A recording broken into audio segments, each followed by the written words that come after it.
Good morning, Earthlings. Hello, everyone. Aaron here, aka JK Papa. It is December 22nd, 2019, and I'm back with another vlog to feast your eyes and ears indubitably upon love, darling, sugar plum fairy, good goddess, love bird, superfly, sugar dumpling. Good morning, everyone. How are you? I am good. I am tired. Didn't sleep very well last night. A lot on my mind about the whole scheduling conflict with both jobs, and I've really having a hard time with it because it's not like me to get double scheduled, and I really did think that it was going to pan out the way that I needed it to, or at least not in such a massively conflictive way. And so I'm desperately trying to get 5 shifts covered over the next week, and I just don't see it happening. So I don't know what that means for me and the restaurant. I want to say that we'll figure it out, and I am going to talk with the general manager when I go in today, but I just don't, the vibe that I got from the situation was not that they were willing to consider anyone's conflicts for this week. And the other thing too is that looking at how many servers they have on all week, it's just a mass ton of servers, and whenever they do that, it's like you have to go in and you have to try to manipulate the situation so that you can stay longer and actually make some money. And that's if they even decide to let servers go before it's kind of too late to make money. So it's kind of like a rock and a hard place in that, even if you do go, you probably won't make any money. It's a real difficult situation because on one hand, I really understand that there's a schedule need, and on the other hand, I feel like you could do better by your employees during the holiday season. But when everyone is complaining about one day, it makes management really defensive. And I don't have a problem with the one day. I have a problem with the overall schedule, or not a problem with it per se, but just conflicts, So it's going to be hard to get through with them, to the management, because I feel like they're already defensive because everyone has been complaining about Christmas Eve. And to me, it's like, you knew you were going to work a shift on Christmas Eve, and I don't know how you figured you were going to get out of it. Everyone's like, well, it's against my availability. It doesn't matter. You're in the restaurant business. The holiday hours are mandatory no matter where you work. It's always been that way, and it sucks, yes, but you're in the service industry. Anyway, so with all that said, I'm going to talk to all parties involved, but this morning I woke up and I just felt a sense of peace about it, and I don't know what that peace is. I don't know if that peace is that it's gonna pan out today, and that when I talk with them that they're gonna be receptive and help me and get me through it, or I don't know if that peace is that I'm just okay with letting the restaurant go. Maybe my time with them is over. And I really enjoy the people that work there. I really and truly do. But you can't stay somewhere that's toxic because there's some good people there, and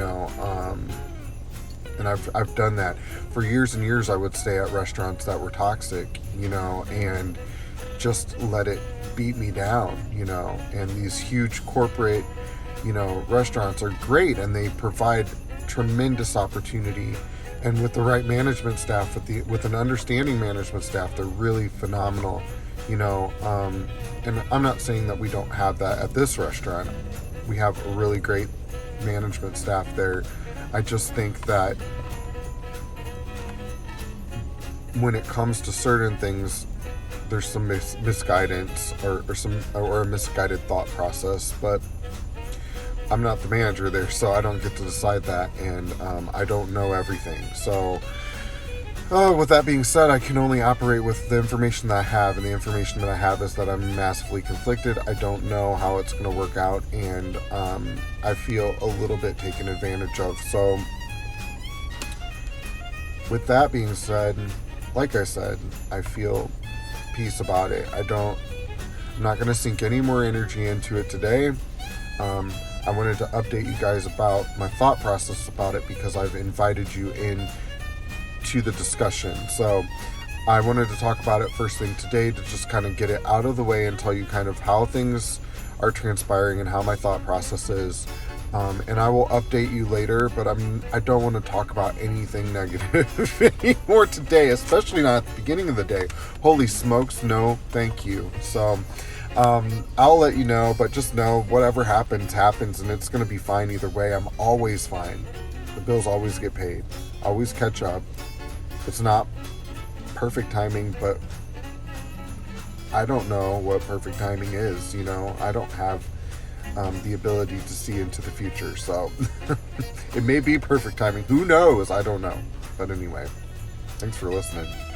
All right, what I was really hoping to talk about today was the concept of having a still mind in the face of adversity, and it's something that I do quite frequently.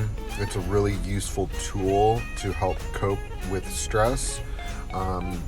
Obviously, in the face of adversity, the best thing that you can do is actually have a positive mindset, right? So hopefully you can look at adversity and go, you know what, everything's going to be okay anyway. Like, I'm totally fine with that. Wow, that looks like a challenge and I'm open to a challenge. Let's take it on, like that's the best option, right?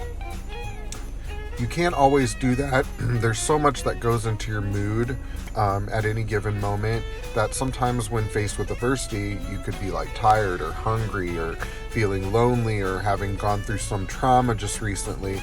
And it's difficult to look at it and go, I'm excited to take this on and to, face this adversity and beat it head on. A lot of people can't do that just depending on their circumstances. So what you can do in that situation is develop a still mind. And a still mind is not, it's just basically saying, I recognize the stress, I recognize the adversity, I choose to feel nothing about it at all.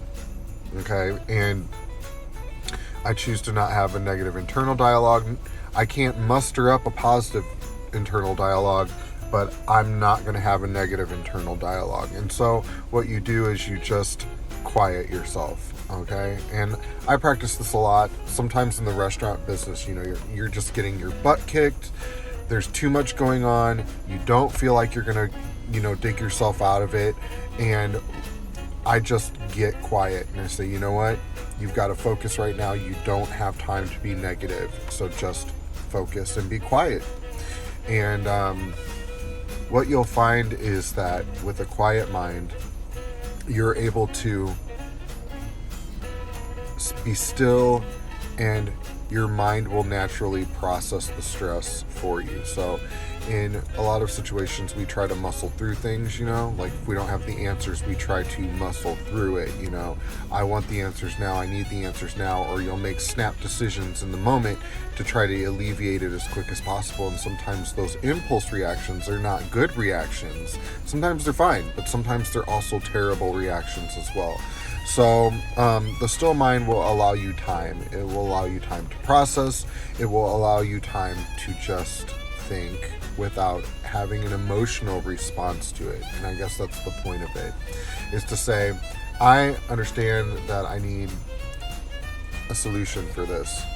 I don't know the solution right at the moment, but I refuse to feel negatively about my current situation. So being still emotionally while still having an open mind to processing it. When we start to practice certain things, it's difficult sometimes to determine if it's actually going to be beneficial for you, and that's fine. For some people, a still mind is not an option. They either are they have to have an emotional response to everything. I have a good friend that is like that, emotional responses to everything, you know. And so for her, the only thing that she can do is, even in the face of adversity, when she's feeling very negatively about it, she will muster up and fabricate a positive response to it, and it works, you know. And if I can do that, I will as well, you know, muster up a fabricated positive response to something. And even if you don't mean it at the time, if you can act it out for long enough, you will feel that way about it. So a still mind is good. A positive mindset in the face of adversity, even better yet. They're both tools. They're both wonderful tools. I hope it helps. Hey guys, how's it going? I'm back from work. It's been a long day, and I told you I'd give you guys an update on what transpired with the scheduling conflicts and stuff, and how it all came out. And I'm sorry to say that I wasn't able to get any of it resolved, and I wasn't even able to have a dialogue with management at the restaurant.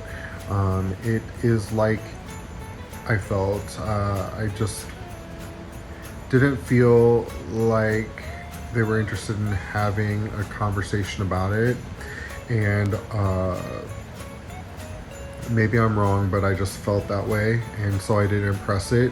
And you know, this morning I felt really at peace with the idea of leaving there, and if that was the case, then it would happen. And then as I was working the shift this evening, more and more things just really became evident to me about the job that I don't know, I just felt like, oh yeah, now that I'm even remotely thinking about leaving here, it seems like everything that I don't like about this job is so much more evident, you know. And eventually I just pulled the manager who was covering the restaurant tonight. He's not even one of our regular managers, but I just pulled him inside and said, you know what, because of the scheduling conflicts and the fact that I'm not going to be able to work well over half the shifts that they have scheduled me against, you know, what we talked about, me having a second job and all that stuff, I feel like I'm not going to be able to work here anymore. And because of the frustrations and all of the miscommunications and the struggle that I'm having tonight just to make it through the shift, I would just like to go home. And I appreciate this place and the opportunity that it provided for me, but I'm just done, you know. And when I left the restaurant, I just felt really relieved, and I'm not gonna feel bad about doing something for myself and doing something that I feel is right. And you know, I value myself enough to know that if I'm not happy somewhere, I don't have to stay. So that's how it all ended up today. And one thing I will say is that I talked about all of this stuff with people who are important to me. So I spoke with Zachary about it, I spoke with my mom about it, and I spoke with a friend about it before I ever did anything, because it's really important to double check yourself to make sure that you're making sound decisions. So anyway, I just wanted to let you guys know how it all transpired, and I hope that you all had a good day, and I hope that you guys are valuing yourself. Never stay in a situation that could potentially be detrimental to your mental health, because, oh gosh, guys, we do so much every day against the nature, the spirit of who we are as human beings, because of what we have to do to survive in society, the way that it has been structured. But it doesn't mean that you have to be unhappy in every way. So make good decisions for yourself. I love you guys, and I'll talk to you later. Bye.